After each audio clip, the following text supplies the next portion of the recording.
영상 전 주의 메시지입니다. 본 스터디 영상은 함께 학습을 하기 위해 만들어졌으며 내용에 오류가 있을 수 있습니다. 그것을 보충하거나 조언하려는 댓글 외에 인신 공격하는 등의 악플이 있는 경우 차단을 하도록 하겠습니다. 네트워크 챕터 5 이더넷과 무선넷 1장부터 14장에 대한 내용을 발표하도록 하겠습니다.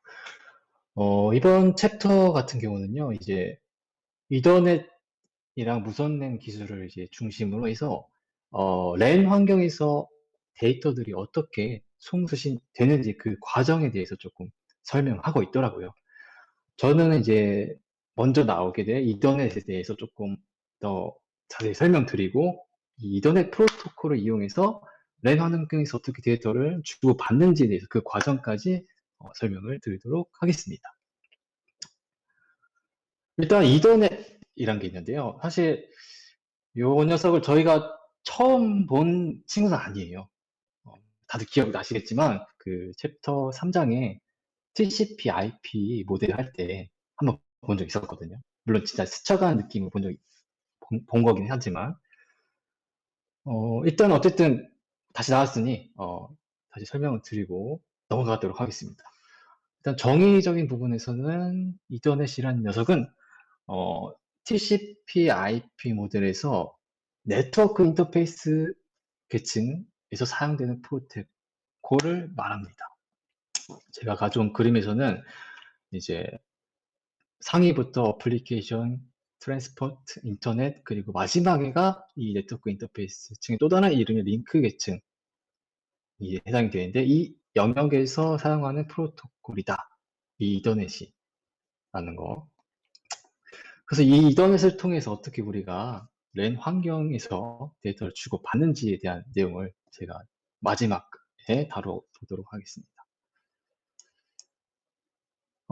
그래서 이 그림 같은 경우는 이제 요즘에 현재 많이 대중화되어 있는 보편적인 어떤 랜 환경을 그린 모식도인데요. 중앙에 이제 호스트에 이제 레이어 2 스위치가 일반적으로 위치하고, 이제 주변에 여러 호스트들이 1대1로 이렇게 연결되어 있는 방식입니다. 최근에 사용되고 있는 대부분의 랜 환경이. 그래서 이런 물리적으로 좀 가깝게 위치하고 있는 호스트들의 모임에서 이제 데이터를 주고받을 때 사용하는 게 바로 이더넷 프로토콜이다 라는 거 말씀드리고 싶고요. 이제 이 부분은 조금 더 확장돼서 확장시켜서 랜 환경에서의 어떤 이더넷 프로토콜을 이용한 데이터 송수신이 어떠한 좀 위치에 있는지 잠깐 보고 넘어가면, 전체적인 좀 더 큰 네트워크에서 데이터 플로우를 보자면, 멀리 떨어져 있는 어떤 호스트에서 또 다른 호스트로 데이터를 보내고자 할 때, 일단 그 해당 호스트에서 어플리케이션 계층부터 데이터가 시작되겠죠. 그래서 트랜스포트 계층, 인터넷, 그리고 마지막 네트워크 인터페이스 층까지 다음에 그 해당 목적지 호스트의 어떤 TCP/IP 모델의 계층을 차례차례 올라가는 과정을 통해서 데이터가 전달이 될 텐데, 이더넷 프로토콜을 사용한 데이터의 송수신은 바로 네트워크 장비들의 어떠한 링크 계층에서의 어떤 데이터의 주고받음에 사용되는 녀석이다. 이더넷 프로토콜이 이 정도의 위치라는 걸 확인해 주시면 좋을 것 같습니다. 그러면 이제 이 이더넷 프로토콜에 대해서 조금 더 자세히 말씀드리도록 할게요. 네. 일단은 이더넷 프로토콜을 사용한 데이터가 어떠한 물리적인 부분에서 어떠한 장치들을 거쳐서 왔다리 갔다리 하는지 말씀을 드려보도록 할게요. 그런 부분에서 여러 가지 용어들이 나오는데, 이 용어들을 조금 정확히 짚고 넘어가면 조금 더 이해 면에서 편하지 않을까 해서 조금 준비를 해봤습니다. 일단은 가운데 있는 사진 보시면 이거는 굉장히 저희한테 익숙하죠. 가장 친숙한 랜 케이블이 해당되고, 이 랜 케이블에 잭이 지금 어디 꽂혀 있죠? 뭔가 노트북 같이 보이는 랜 포트에 지금 꽂혀 있죠? 그래서 이 녀석들을 이 선에 해당하는 부분, 잭에 해당하는 부분, 이 잭이 꽂혀 있는 포트에 해당하는 부분들에 대해서 조금 설명드리도록 할게요. 일단 먼저 이 선에 해당되는 부분이 바로 공식적인 명칭은 UTP 케이블이라는 녀석입니다. 일명 랜 케이블이라고 우리가 흔히 부르는 친구고요. 일단은 이 영어 약자를 뭐 풀이를 해 드리자면 unshielded twisted fair다. 즉, 이 케이블의 구성은 총 하나, 둘, 셋, 넷, 다여, 일곱, 여덟, 여덟 가지의 가닥의 선들로 이루어져 있는데 두 가닥이 서로 꼬여서 한 쌍을 이루고 그 한 쌍을 이룬 녀석들이 총 네 가지가 이렇게 이 하나의 케이블 피복 안에 들어있고요. 그래서 이 트위스티드 페어라는 어떤 영어적인 부분이 이해가 가죠. 그림이랑 같이 보시면 이렇게 꼬여 있죠. 그래서 한 쌍씩 한 쌍씩 이렇게 이루어져 있고 여기서 언실드에 해당되는 부분은 언실드라는 거는 뜻 자체만 보면 뭔가 보호받지 않는, 감싸져 있지 않은 그런 의미 있잖아요. 왜 그런 말이 붙었냐? 이 친구들이 절연체로 감싸져 있지 않기 때문에 우리가 언실드라고 부른다고 해요. 그럼 반대로 쉴드 트위스트 페어는 없나요? 이렇게 궁금하시는 분이 있을 수도 있는데 있습니다. 이 친구를 바로 STP 케이블이라 부르고요. 똑같은 녀석인데 이제 그 꼬인 녀석들을 이렇게 한 번 더 절연체로 감싸준 케이블을 말해요. 그래서 이 친구 같은 경우는 어떠한 장점이 있을까요? 왜 저런 가닥들을 저런체로 감쌌을까요? 더 뭔가 전송을 빠르게 하거나 많이 할 수 있나요? 저렇게 하면? 어 그냥 제가 상식적인 부분에서 생각한 부분은 어, 이 친구들이 사실 많이 막 구부렸다 폈다 하는 환경에 노출될 수 있잖아요. 그러면 그 작은 피록도 사실 벗겨질 수가 있고, 그러면 서로 합선이 일어날 수도 있고, 그렇잖아요. 그래서 그 부분을 좀 더 방지해주는 역할을 해주지 않을까, 이런, 추리를 추론해봤고요. 어쨌든 이렇게 일일이 한 쌍을 다 저런 식으로 감쌌기 때문에, 그, 비용적인 부분에서 굉장히 높아질 수밖에 없겠죠. 그래서 일반적으로는 이 STP는 사용하지 않고요.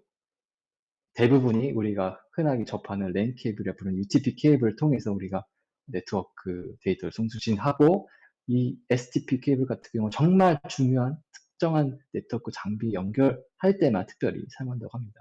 모든 네트워킹을 이 비용이 비싼 녀석을 사용하면 사실 부담스러울 수밖에 없기 때문에 그렇다고 하네요. 그래서 이 랜 케이블의 공식 명칭을 알아봤고요. 그리고 왜 이러한 이름이 붙어있는지도 조금 확인해 보았습니다. 네, 자, 그럼 감사합니다. 케이블까지 알아봤어요. 케이블까지.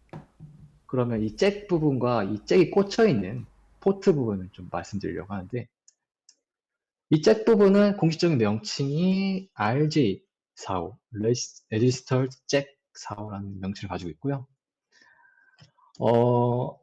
좀 전에 말씀드린 UTP 케이블이 이렇게 총 8가지 가닥으로 이루어져 있는데, 이 친구들이 이제 이 잭에 그 하나하나 들어가게 돼요. 그래서 이렇게 결합된 형태로 우리가 주로 사용하고 있고요. 그리고 이 친구를 네트워크 장비에 꽂는 포트의 공식적인 명칭이 RJ45 인터페이스다. RJ45 잭을 꼽는 인터페이스이기 때문에 이러한 이름이 붙은 거라고 합니다. 그래서 이제 물리적으로 가깝게 위치하고 있는 랜 환경에서의 데이터 송수신에서 이 데이터들이 이제 이러한 UTP 케이블의 전송 매체를 통해서 이 잭과 인터페이스들을 사용해서 물리적으로 연결되어서 데이터들이 왔다 갔다 할 수가 있다라는 거 말씀을 드리고 싶습니다. 자, 그러면 이제 이 계속 말씀드리고 있는 이더넷의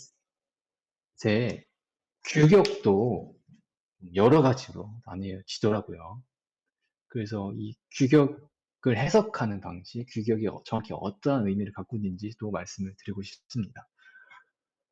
우선은 가장 랜 환경에서 많이 쓰고 있는 1000 베이스 T를 예시로 들어서 이전의 규격의 의미를 좀 말씀을 드리려고 합니다. 먼저 그 맨 앞부분에 오는 숫자 부분 있잖아요. 여기서 1000에 해당하는 부분을 이 이전의 규격의 전송 속도, 데이터의 전송 속도를 의미한다고 하고요. 그리고 그 중간에 위치한 이 베이스에 해당하는 부분이 그 이전의 규격의 전송 방식을 의미한다고 해요. 여기서 베이스 같은 경우는 이제 베이스 밴드, 뭐 이러한 녀석을 보면 딱 베이스가 붙어 있잖아요. 아, 이 친구는 베이스 밴드 전송 방식을 사용하는구나. 라고 이렇게 우리가 알 수 있는 거예요. 근데 여기서 베이스 밴드가 뭐냐? 이건 좀 간단히 말씀드리면 찾아보니까 그 false 신호를 사용해서 디지털 신호를 주고받는, 디지털 데이터를 주고받는 그런 방식이라고 한다고 합니다. 근데 사실 뭐 책에 있는 표를 보시면 이제 확인할 수 있겠지만 다 전송 방식이 베이스를 통일되어 있어요. 그래서 찾아보니 써있죠. 지금은 이제 베이스 밴드 방식만 사용하고 있다. 이더넷 규격에서. 그렇기 때문에 사실 이 부분에서 했던 다른 전송 방식이 와서 사실 우리가 헷갈릴 필요는 없을 것 같습니다.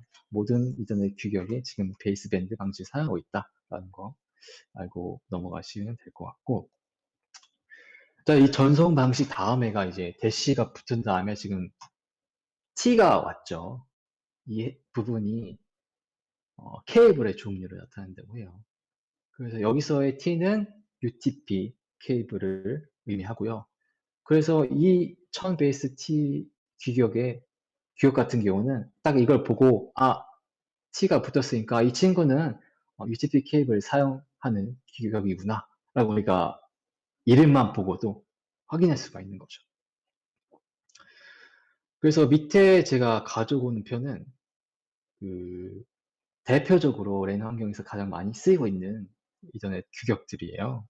그래서 조금 전에 말씀드렸던 의미 해석법과 연결지어서 조금 한번 보고 넘어가자면, 맨 위에 있는 10 베이스 T 같은 경우는, 일단은 앞에 와 있는 숫자가 10이니까, 10 메가 bps, 총 1초당 10 메가 비트의 속도로 데이터를 송신하는구나. 이렇게 우리가 해석할 수가 있고요. 중간에 베이스는 베이스 밴드 전송 방식을 사용한다.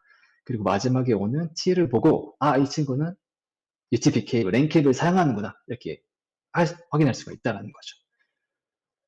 근데 조금 의문이 가실 수도 있는 게, 밑에 녀석들을 보면 사실 다 T잖아요. 공통적으로. 근데 적합 케이블을 보시면 카테고리라는 녀석들이 등장해요. 그리고 카테고리가 3 이상, 5 이상, 6 이상 이렇게 숫자가 달라지죠. 그래서 이 카테고리의 의미는 뭐냐? 바로 그 케이블의 성능, 스펙을 나타낸다. 그래서 상식적으로 생각하시면 그 해석이 편해요. 그 숫자가 높아질수록 더 좋은 성능을 가지고 있다라는 거. 그래서 저희 책 보시면 129페이지에 UTP 케이블의 카테고리라는 그림이 있어요. 보면 카테고리의 숫자가 높아질수록 최대 사용할 수 있는 주파수가 점점 그 대역이 높아짐을 확인할 수가 있다는 거죠. 그래서 같은 UTP 케이블이어도 카테고리 숫자에 따라서 성능이 달라진다라는 것까지 알고 넘어가시면 좋을 것 같습니다. 그리고 이제 이전의 규격들도 그 케이블에 사용할 수 있는 최대 길이도 찾아보니까 다 정해져 있더라고요. 그래서 규격마다 최대의 사용할 수 있는 케이블의 길이가 또 다르다라는 것도 차이가 있고요. 그리고 125페이지 보시면 제가 125페이지 보시면 제가 소개해드린 4가지 친구들보다 더 많은 녀석들이 나오는데 한번 그냥 간단히 보고 넘어가면 좋을 것 같아서 같이 봐주시면 감사하겠습니다. 메뉴 두 개 보이시죠? 동축 케이블을 전송 매체로 사용하고 있는 규격들. 네. 이 친구들은 가장 초기 이더넷에서 사용했던 녀석들이라고 해요. 동축 케이블을 지금 사용하지 않는 동축 케이블을 이용해서 이더넷 규격을 이루고 있고요.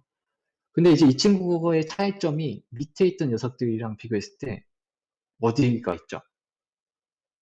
그 베이스 뒤에 위치하고 있는 아, 티가 녀석이 좀 없네요. 차이가 있죠. 네. T가 없고 숫자가 와 있어요. 그래서 이 의미를 말씀드리자면 처음에 등장했던 이겨된 규격 같은 경우는 다 동축 케이블을 사용했기 때문에 사실상 케이블의 종류를 따로 명시할 필요가 없었죠. 그렇기 때문에 그냥 이 부분에서는 어, 케이블의 최대 길이를 표현했다. 초기에 썼던 이전의 규격 같은 경우는. 그래서 10 베이스 5 같은 경우는 500m, 최대 500m의 케이블을 사용한다. 그리고 10 베이스 2 같은 경우는 200m. 네. 그래서 이 규격은 초기에 사용했던 규격은 케이블의 길이를 나타냈다. 이 정도만 알고 계시면 될 것 같고, 그 밑에 보시면 이제 케이블의 종류를 나타내는 여러 가지 녀석들이 나오는데, 일단 T가 붙으면 다 UTP 케이블, 랜 케이블 사용하는 친구들이고, 어, 경우에 따라서 카테고리, 성능이 조금 달라질 수가 있다라는 거. 그리고 중간에 FX, SX, LX가 있는데요. 이 친구들은 다 광 케이블이에요. F가 들어가면 파이버의 약자로 이제 광이 케이블 사용하는 친구구나 이렇게 해석하시면 되고, SX, LX가 있잖아요. 이 친구의 의미를 좀 찾아보니까 short wavelength, long wavelength를 나타낸다고 하더라고요. 그래서 같은 광 케이블이라도 그 데이터를 어떠한 그 파장 길이로 전송하는지에 따라서 긴 파장을 사용하냐, 짧은 파장을 사용하냐에 따라서 규격이 달라진다라고 합니다. 그냥 이 정도 차이만 알고 계시면 의문점이 조금 혹여나 생길 의문점이 풀리지 않을까 싶고요. 근데 이제 X가 붙은 친구도 있어요. 그리고 LX4 숫자도 붙은 친구들 있고요. 자, 이 친구들의 차이점은 뭐냐? 사실상 일관적인 규칙을 없기 때문에 제가 찾아봤는데 이건 뭐다, X는 뭘 의미한다, 뭐 LX4에서 숫자 4는 뭘 의미한다 이렇게 확답을 드리기는 힘들 것 같고 어느 차이가 있느냐 좀 말씀드릴게요.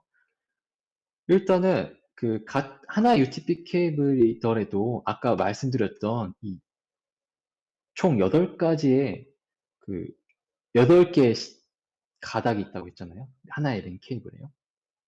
근데 이 모든 규격들이 이 모든 넷쌍을 다 사용하지 않는다고 해요.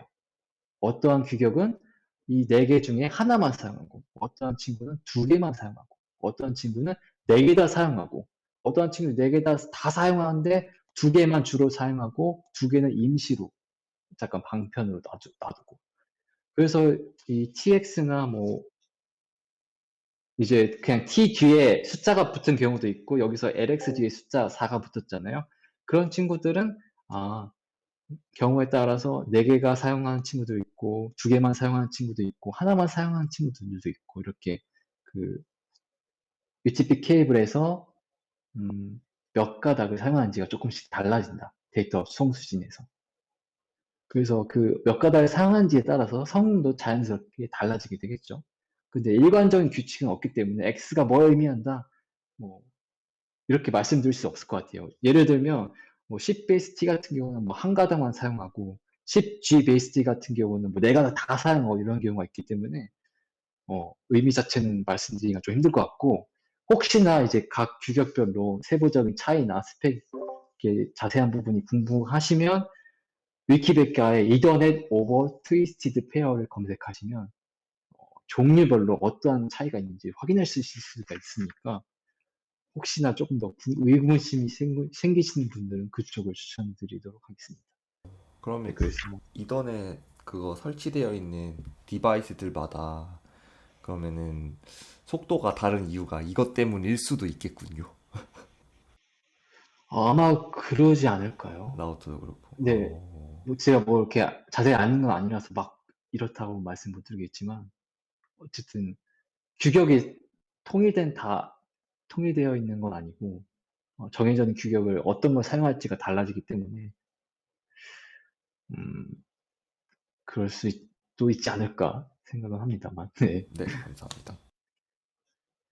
네, 일단 그래서 이제 지금까지는 이제 이더넷 규격을 보고 어떠한 의미를 하고 있는지까지 확인할 수가 있었습니다.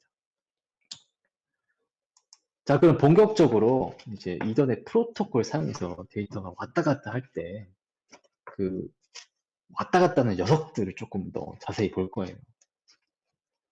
이제 랜 환경에서 이더넷 프로토콜 사용해서 왔다 갔다 하는 데이터를 우리가 특별히 이름을 붙였다고 해요. 이더넷 프레임이라고 한다고 합니다. 이더넷 프로토콜을 사용해서 데이터를 송수신할 때 그 친구들을 따로 그냥 다 뭉뚱그려 데이터를 하지 않고 이더넷 프레임이라고 한다라고 하고요.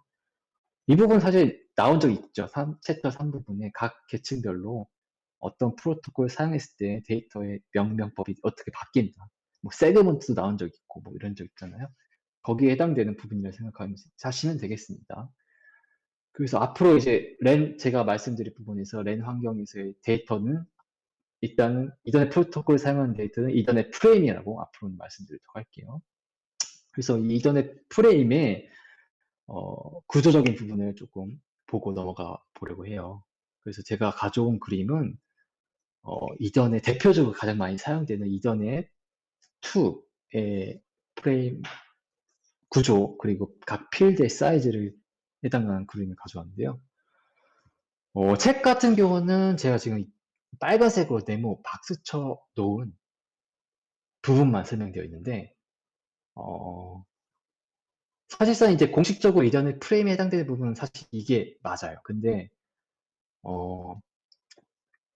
인터넷 구글 같은 데 검색을 해보시면, 이전에 프레임이라고 검색을 해보시면, 사실 이 부분만 나와 있는 그림보다는 이 앞에 프리앰블 녀석과 SFD라는 녀석이 같이 붙어 있는 그림이 훨씬 더 많이 보일 거예요. 그래서 이 녀석도 조금 설명을 드리면 좋지 않을까 싶어서 간단히 말씀드리려고 말씀드리겠는데, 이 두 친구는, 지금은 계속 TCP IP 모델만 이렇게 말씀드렸는데, OSI 계층에서 그 가장 맨 밑 하단에 있는 그 피지컬 레이어, 물리 계층에서 사용되는 필드라고 해요. 그래서 역할이 뭐냐. 프레임블 같은 경우는 이제 뭐 이러한 이더넷 프레임, 이러한 데이터가 그 장비 인터페이스 도착하잖아요. 그러면 이 프레임블 같은 경우는 이제부터 데이터가 도착할 거다. 그러니 받을 준비를 해라. 즉 그 수신할 시스템을 동기화 시켜주도록 신호를 해주는 알려주는 역할을 한다고 합니다. 이 프리앰블 같은 경우. 그래서 프레임블이 그 역할을 수행하고 난 다음에 이 SFD 같은 경우는 나 뒤부터는 이제 이더넷 헤더가 올 거야 라는 그 딱 구분선을 지어준다라고 해요.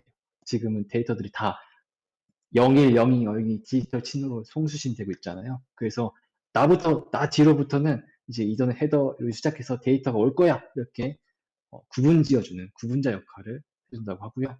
그 뒤부터가 이제 실질적으로 우리가 이더넷 프레임이라고 부르는 녀석들인데요. 자, 일단 그 장비 인터페이스에서 이더넷 프레임을 받았어요. 데이터를 받았어요. 그러면 일단 받았으니까 이 친구가 어디로 가야 할지, 어디로 가야 하는지, 그리고 어디로부터 왔는지 좀 확인할 필요가 있잖아요. 그래서 맨 앞에 오는 이 두 가지 맥 주소가 해당되는데요. 이 맥 주소가 이 데이터가 이 이더넷 프레임이 어느 장비로 가야 하는지, 어느 장비로부터 왔는지 이거 알려주는 역할을 하고요. 그리고 그 뒤에 오는 타입, 이 유형이라는 부분이 이제 이 이더넷 프로토콜 사용하는 데이터는 그 더 상위 계층에서 온 친구들일 거 아니에요. 그 상위 계층에서 어떠한 프로토콜을 한 데이터인지, 즉 어떤 종류의 데이터인지 이 유형이, 이 타입이 그걸 알려준다고 해요. 그래서 저희 챕터 5의 131페이지를 보시면 그 오른쪽 하단에 타입 코드와 프로토콜 이렇게 적혀 있어요. 그래서 타입 코드에 따라서 이 친구가 이 뒤로부터 올 데이터는 그 상위 계층에서 어떠한 프로토콜을 사용한 데이터였는지 이걸 명시해 준 역할을 한 거예요. 그래서 그 프로토콜에 적합한 처리를 이걸 통해 인지하고 시킬 수가 있다는 거죠. 그리고 마지막에 오는 FCS, 이 친구까지 붙어야지 이전의 프레임이 되는데, 이 친구는 뭐냐? 데이터가 일단 이때 장비 인터페이스 도착했잖아요. 근데 도착했을 때 이 친구가 정상적으로 어떤 문제가 없이, 에러 없이, 오류 없이 잘 도착했는지 그 여부를 알려주는 역할을 한다고 합니다. 브레인 체크 시퀀스라는 녀석이고요. 그래서 다시 한번 전체적으로 봐서 설명드리면, 이전에 프레임 같은 경우는 어, 이 빨간색으로 네모친 영역에 을 말하고요. 맨 앞에 목적지의 맥 주소와 출발지의 맥 주소가 붙고 그 뒤에 올 데이터들이 어떤 유형인지 알려주는 타입이 붙고요. 그리고 마지막에 프레임 체크 시퀀스, 이 데이터가 에러 없이 전송이 잘 되어 있는지 그 여부를 알려주는 친구까지 붙어야 하나의 이전의 프레임이 완성이 된다고 합니다. 그리고 각 필드들의 크기도 이렇게 정해져 있고요. 이 데이터, 중간에 있는 데이터 같은 경우는 뭐 책에서 나와 있는 내용인데, 일단 최대 크기가 1500바이트로 정해져 있고, 이 크기를 넘어서는 부분의 데이터도 있을 거 아니에요? 훨씬 크기가 큰. 이 친구들 같은 경우는 더 상위 계층에서의 TCP/IP 프로토콜을 사용해서 분할 전송을 가능하게 한다고 하니까요. 이 용량을 넘는 친구들은 그렇게 분할이 돼서 다시 데이터가 만들어져서 왔다리 갔다리 할 수가 있다라는 내용도 있어서 책에 있기 때문에 잠깐 말씀드리도록 쓰고 넘어가도록 하겠습니다. 자, 그럼 이제 랜 환경에서 이전에 프로토콜 사용한 이전에 프레임의 구조를 알아봤어요. 이 데이터의 구조를. 자, 그러면 아까 방금 말씀드린 이 맥 주소, 어디로 가야 하는지, 어디로부터 왔는지 알려주는 이 맥 주소를 조금 더 말씀드리려고 해요. 맥 주소의 구조를 조금 말씀드리려고 하는데, 어, 밑에 있는 이제 사진이, 실질적으로 장비에 붙어 있는 맥 주소의 사진을 가져온 거예요. 그래서 크게는 앞의 절반, 뒤 절반 이렇게 영역을 나눌 수가 있고요. 앞이 총 24비트, 8바이트로 이루어져 있고, 뒤가 똑같이 24비트, 8바이트로 이루어져 있어서 총 48비트의 어떤 크기로 맥 주소는 이루어져 있다. 그리고 앞의 절반은 무엇을 의미하냐? 바로 이 네트워크 인터페이스를 만든 제조사, 메이커의 어떤 고유의 식별 번호를 의미한다고 합니다.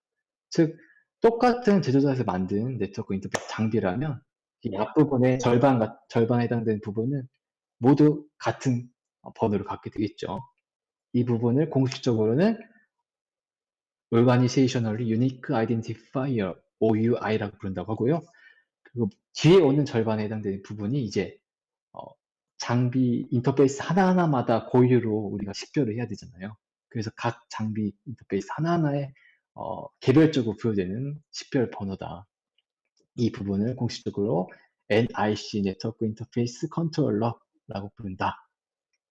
그래서 이 제조사의 식별 번호랑 각 장비에 부여되는 고유 번호가 합쳐서 하나의 네트워크 장비의 인터페이스 특정할 수 있는 맥 주소가 된다라는 거 말씀을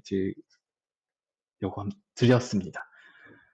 자, 이제부터 이 이전의 프레임이 어떻게 랜 환경에서 왔다리 갔다리 하는지 그 과정을 말씀드릴 건데요. 그 전에 책에서도 나오는 토폴로지라는 개념이 있어요. 네트워크 토폴로지. 네트워크 토폴로지가 뭐냐?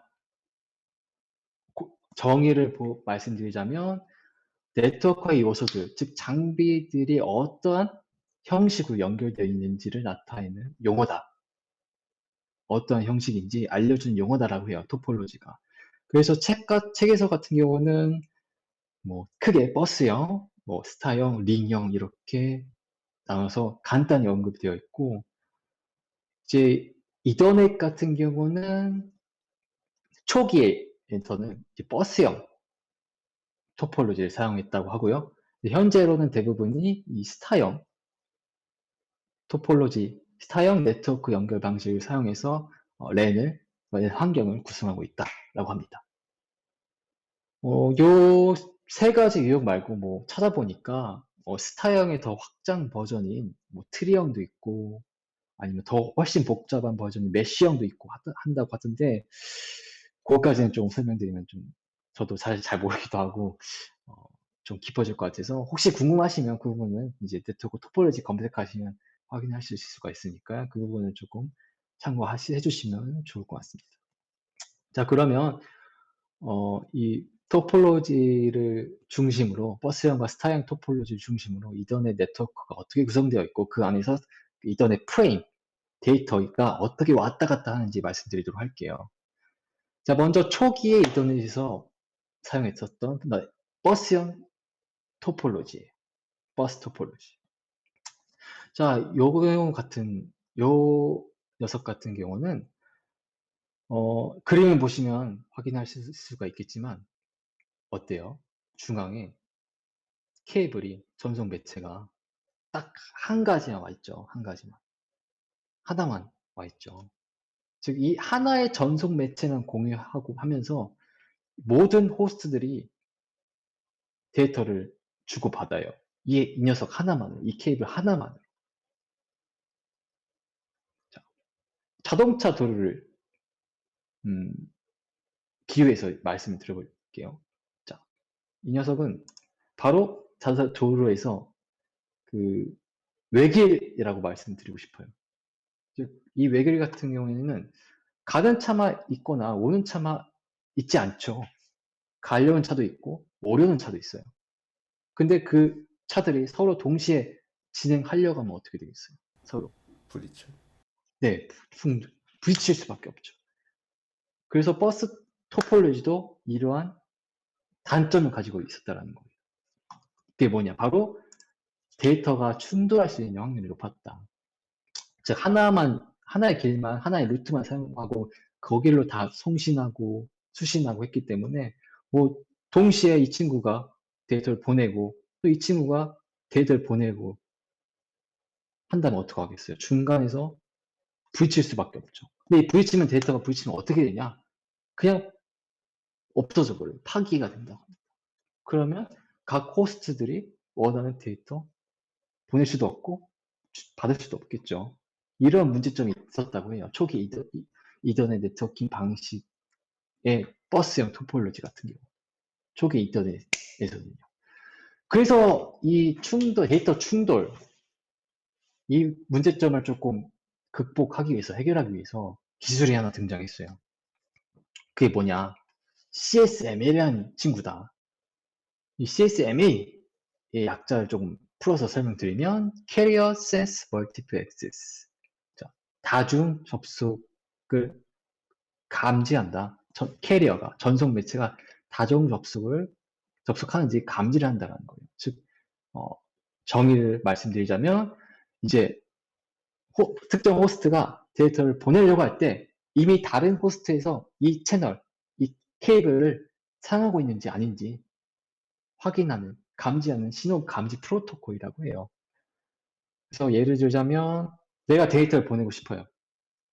그래서 다른 친구가 이 케이블을 사용하고 있는지 확인을 해요. 근데 만약에 사용하고 있다. 그러면 지금 보내봤자 중간에서 어떻게 되겠어요?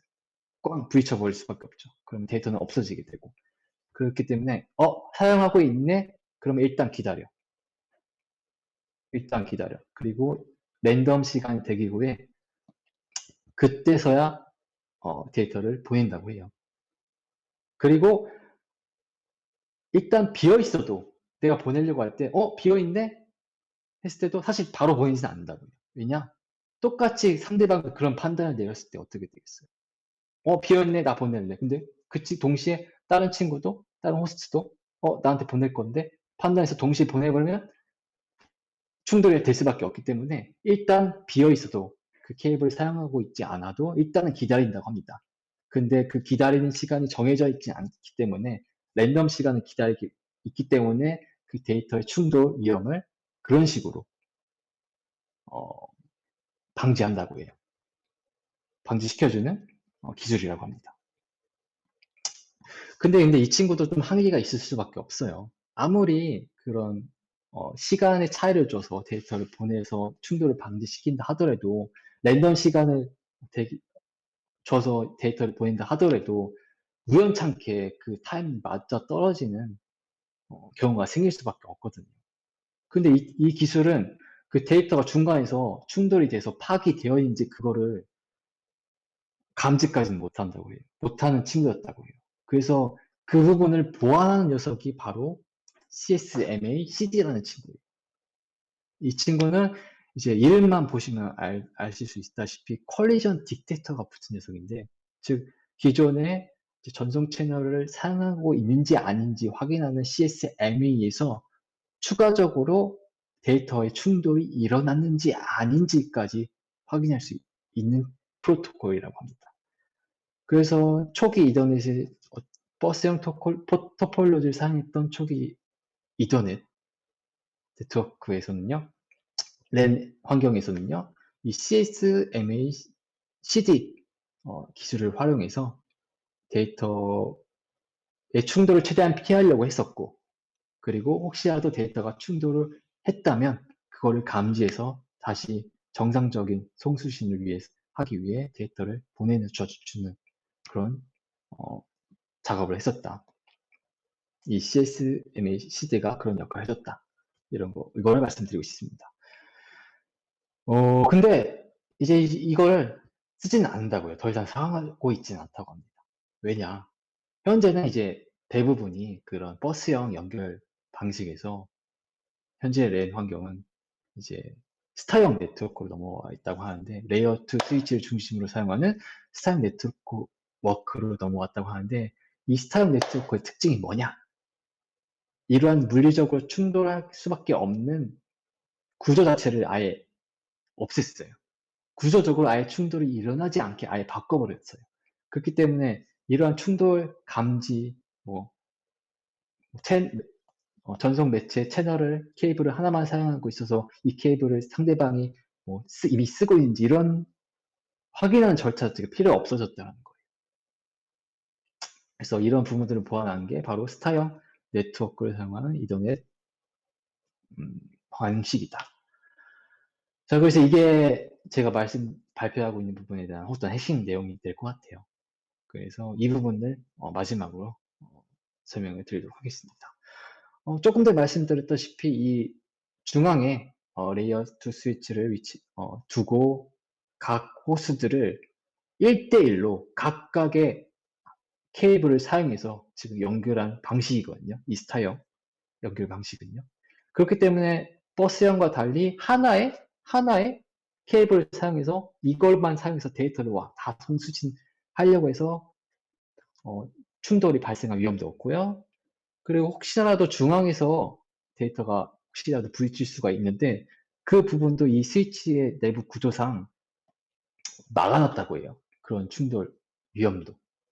그래서 조금 전에 버스형 같은 경우는 제가 자동차 도로를 비유했을 때 외길로 비유를 드렸었잖아요. 이 스타형을 똑같이 자동차 도로를 비유했을 때 어떤 걸 들 수가 있냐? 바로 가는 방향과 차가 가는 방향과 오는 방향이 따로 나눠져 있는 도로로 말씀드릴 수가 있어요. 그래서 이 사진을 예를 들어서 말씀드리면 좌측 루트 같은 경우는 데이터가 저 반대쪽으로 가는 그런 방향으로만 조금 데이터가 왔다리 갔다 가는 걸 데이터가 갈 수가 있고요. 그리고 그 오른쪽 차선 같은 경우는 데이터가 반대쪽에서 오는 경우만 이렇게 정해져 있다. 그런 루트의 어떤 방향이 정해져 있다. 그렇기 때문에 하나의 길만 놓고 서로 왔다리 갔다리 다 했던 버스형과 달리 이 스타형 연결 방식에서는 이 중앙에서 레이어 2 스위치가 이렇게 딱 길을 이미 딱 픽스해 놨기 때문에 데이터의 충돌 위험 자체가 사라졌다. 그래서 조금 전에 말씀드렸던 뭐 CSMA, CD 기술 더 이상 사용할 필요가 없어졌다고 합니다. 굉장히 발전이 된 방식이겠죠. 편한 방식이겠죠. 더 효율도 좋아졌을 테고요. 자, 그러면 이 스타형 레이어 2 스위치를 이용한 랜 환경에서 이제 이더넷 프레임, 데이터, 이더넷 프레임이 어떻게 왔다리 갔다리 하는지 그 부분을 마지막으로 설명드리도록 할게요. 자, 이 그림은 이제 하나의 스위치의 스타형 방식으로 여러 대의 호스트가 연결되어 있는 그림입니다. 자, 각각의 호스트들은 각각 하나의 포트들에 정해져 있고 연결되어 있어요. 지금 랜 케이블로, UTP 케이블로. 일단은 가정은 이렇게 할게요. 단 한 번도 이 스위치와 호스트들 간 데이터 이더넷 프레임을 서로 주고받은 적이 없다. 한 번도. 그냥 물리적으로 연결만 되어 있는 상태다. 라는 가정을 드리고 이 이더넷 프레임이 이 스위치를 사용해서 호스트들 간에 어떻게 왔다 갔다 하는지 그 과정을 말씀드리도록 할게요. 일단 이 스위치는 이제 이 친구의 특별한 기능이 맥 주소 테이블이라는 걸 가지고 있고 이 스위치에 연결되어 있는 네트워크 인터페이스의 맥 주소를 어느 포트에 어떠한 맥 주소를 가진 네트워크 장비 인터페이스가 연결되어 있는지 저장할 수 있는 기능이 있다고요. 그래서 이 기능이 이 데이터 송수신 과정, 이더넷 프레임의 송수신 과정에서 어떤 역할을 하는지 조금 주목해 주시면서 설명을 드려주시면 좋을 것 같습니다.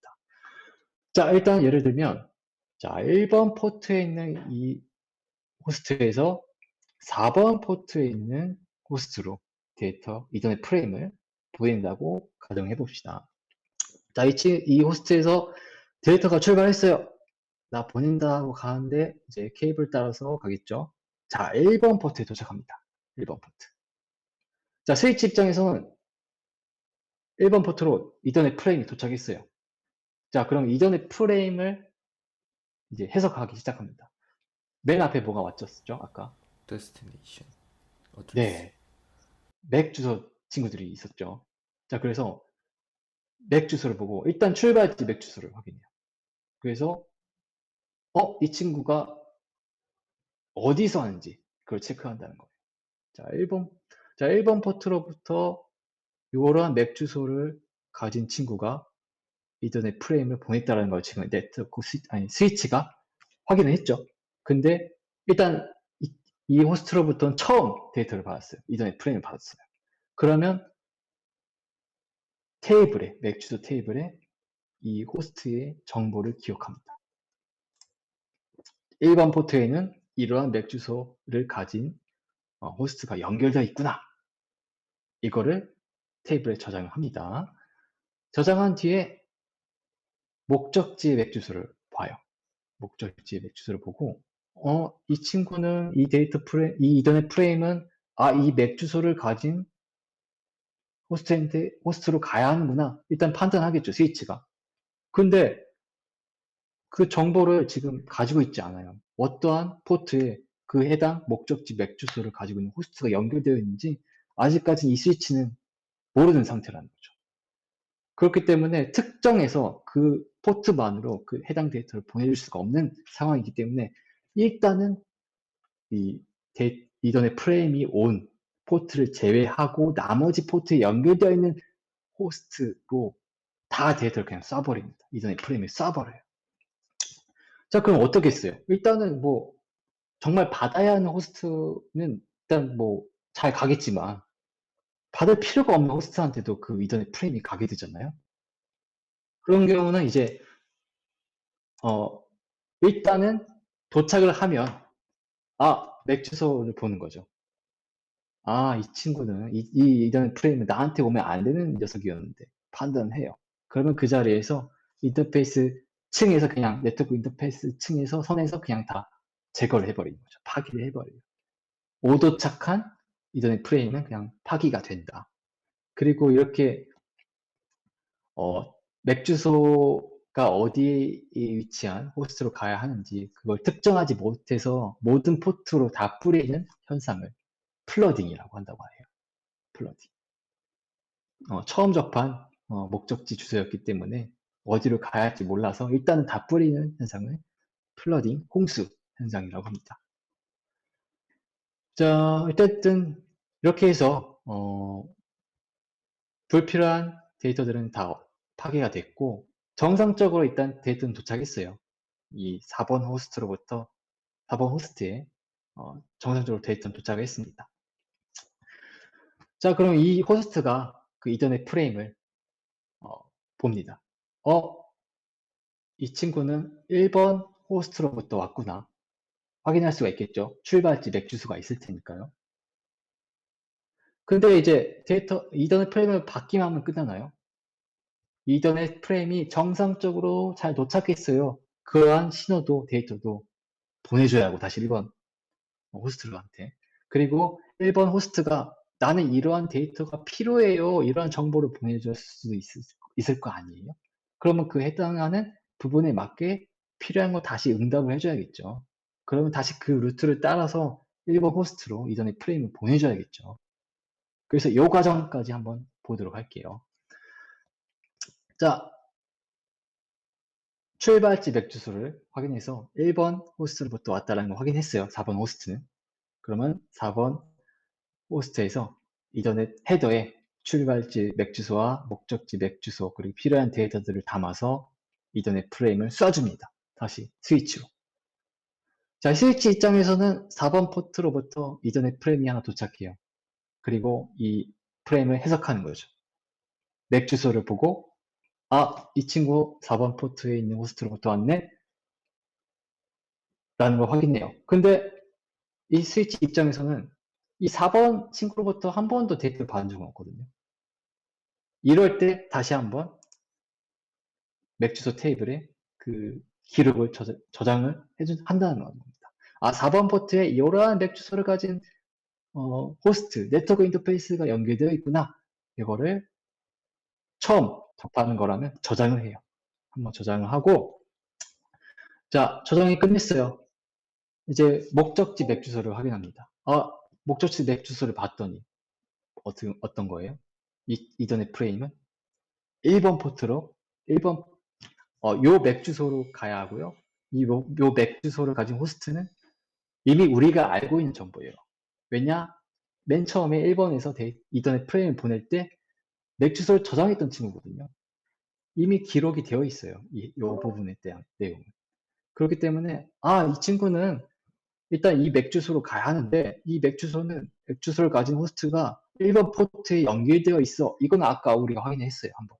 그렇기 때문에 다른 불필요한 곳까지 이전의 프레임을 다시 써줄 필요가 없이 바로 다이렉트로 해당되는 호스트에게만 이전의 프레임을 다시 써줄 수가 있다는 거예요. 이미 우리가 알고 있는 맥 주소 정보들을 갖고 있는 이전의 프레임이기 때문에 한번 테이블에 저장을 해놨던 기록을 해놨던 친구이기 때문에 그렇게 해서 이제 1번 호스트로부터 다시 응답, 이전의 프레임, 응답 데이터가 도착하면 이렇게 한 번의 사이클로 데이터의 송수신 과정이 완료가 된다. 그래서 이 이더넷 프로토콜을 통해서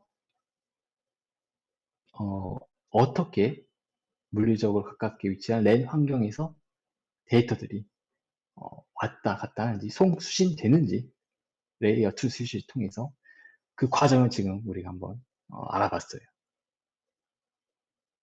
그래서 일단 저의 발표에 해당된 내용은 여기까지고요. 혹시 중간에 조금 이해가 안 되거나 조금 궁금한 부분들이 있다면 제가 아는 선에서 최대한 말씀드리도록 할 테니까 질문을 해주시면 감사하겠습니다. 네, 발표 준비하느라 너무 고생이 많으셨습니다. 정말 아니, 고생 많으셨어요. 저도 준비하면서 먼저 몇 번씩 하셨던 다른 분들이 엄청 노고가 많으셨겠구나. 그런 생각이 들었어요. 대단하셨다. 특히 그때서 좀 더, 박수의 어떤 공감이 더 많이 되더라고요. 아, 대단하셨다. 네. 여기서 네. 지금 발표 다 하셨으니까 참 전부 다 대단하신 것 같아요, 진짜. 저는 궁금한 게 일단 있어요. 제가 두 가지가 궁금한데요. 네네네. 129페이지에서 아까 전에 그 이더넷 그 부분에서 주파수의 카테고리가 올라갈 때마다 주파수가 달라졌잖아요. 근데 네네. 주파수가 달라지면은 그러면은 전송 속도가 달라지는 건가요? 아니면은 전송되는 데이터의 질이 달라지는 건지 그 주파수의 역할이 뭔지 궁금합니다. 음, 정확히 주파수는 어떠한 역할을 한다. 이것까지는 제가 찾아보지 않아서 말씀드릴 수 없지만, 비교를 해본 적이 있어요. 네, 잠깐만요. 네, 어, 잠깐만 기다리세요. 네, 네, 괜찮아요. 천천히 하세요.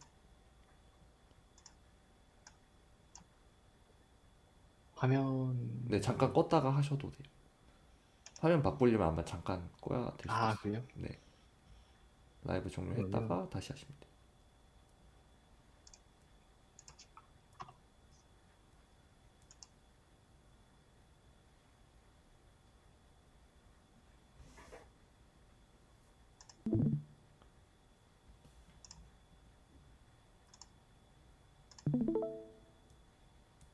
보이시나요? 네, 네, 요게 여러 가지 이제 이전의 규격들에 대한 자세한 스펙을 나타내는 표거든요. 위키백과에서 나온 가져온 네, 내용인데, 보시면 이제 랜 환경에서 주로 사용되는 프로토콜들이 있어요. 네, 보실 수가 있죠. 그 색깔로 표시되어 있는데, 네, 보시면 카테고리, 케이블 영역에 카테고리가 이렇게 숫자가 조금씩 다르는 거 확인할 수가 있어요. 네, 하실 수가 있죠. 네, 그럼 네, 일단은 이 친구들은 최대 주파수가 다르다는 거잖아요. 네. 사용하는. 근데 전송 속도를 보시면 이 카테고리 숫자가 다른데 똑같은 경우가 있어요. 오. 잠깐만요. 제가 확인해서 말씀드릴게요. 네, 여기 천이 어, 세 개가 똑같네요. 카테고리 5, 요 5, 부분요. 네네네, 5, 6, 6A까지가 다 천천천이에요. 그쵸. 이 5랑 6 같은 경우는 그 차이가 있을 텐데 전송 속도가 똑같잖아요. 네, 보시면 페어 리ኳ일드가 부분인데 네, 아까 말씀드린 한 가닥만 한 쌍만 사용하는지 네 쌍만 사용하는지 그 차이예요. 요거는. 아, 보시면 카테고리 5를 사용한 친구는 네 가지 다 사용해서 1000이고요. 네. 6을 사용한 친구는 네 개 다 사용하네. 어, 잠시만요. 하나만 네. 사용한 줄 알고. 저는 근데 메가헤르츠 네. 그게 그니까 그 뭐라 그러지? 주파수가 하는 역할이 궁금했었던 거라서. 아, 네, 그러면 이거는 제가 다음 주에 찾아와서 정확히 설명드리는 게 더 나을 것 같다는 생각이에요. 지금은 그냥 추론밖에 되지 않기 때문에. 네, 감사합니다. 저도 네. 그 이걸 들으면 생각했는데 앞부분에 내가 저번 주에 C네임 그거 하기로 했는데 까먹었구나. 내가 왜 찜찜하지라고 생각을 하니까 그걸 아, 안 했더라고요.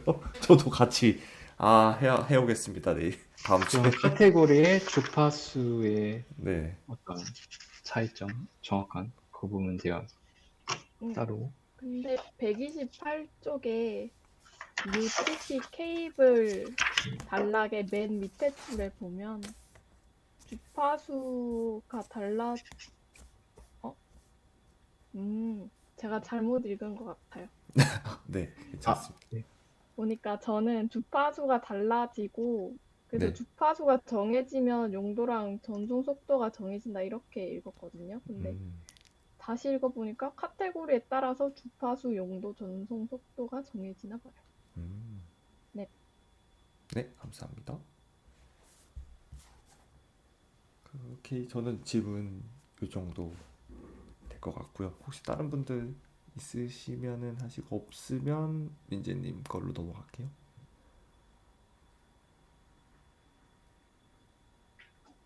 게 없는 것 같으니까 네. 네, 너무 잘하셔서 그런 것 같고요. 아닙니다. 그 감사합니다. 들어주셔서. 진짜 잘했어요. 진짜 너무 뭔가 이게 이렇게 됐었구나 하면서 쏙쏙 잘 들어오는 거였고 주파수 부분만 다음 주에 같이 한번 맞아요. 보겠습니다. 네. 스위치를 왜 쓰는지 조금 애매모호했었는데 버스형 설명하다가 버스형의 문제점 언급하고 그 다음에 스타형 넘어가는 순간 딱 이해가 됐어요. 네. 감사합니다. 아마 민재님이 설명하신 부분에 조금 더 어떠한 구조를 가지고 있어서 그렇게 충돌이 일어나지 않는지에 대한 부분이 소개되어 있을 것 같아요. 네, 조금 자세한 부분들. 네. 정말 선생님이 뭔가 수업하는 것처럼 되게 천천히 잘해주셔가지고 저는 보통 발표 들을 때 제가 모르는 부분은 책에 메모를 하거든요. 근데 어느 부분에 해당되는 발표인지를 잘 못 찾아서 놓치는 부분이 많았는데 네, 용주님은 조금 차분히 천천히 설명을 해주셔서 메모할 때 정말 편했어요. 오. 네. 일부러 조금 말을 혹시 빨라지지 않을까 속도를 의식하긴 했거든요. 준비할 때도 그랬고. 조금 도움이 됐다고 하니 저도 기분이 좋네요. 네. 역시 교육학과. 교육학과세요? 네. 네, 전공이 그렇습니다. 역시. 네. 아무튼 감사합니다. 들어주셔서 다들. 네. 정말 고생 많으셨습니다. 한 주 푹 네. 쉬시고요. 그 다음 주도 아닙니다. 잘 준비해서 오세요. 네, 실전 마지막 것도 잘 준비해 보도록 할게요. 네, 고생하셨습니다. 네, 감사합니다.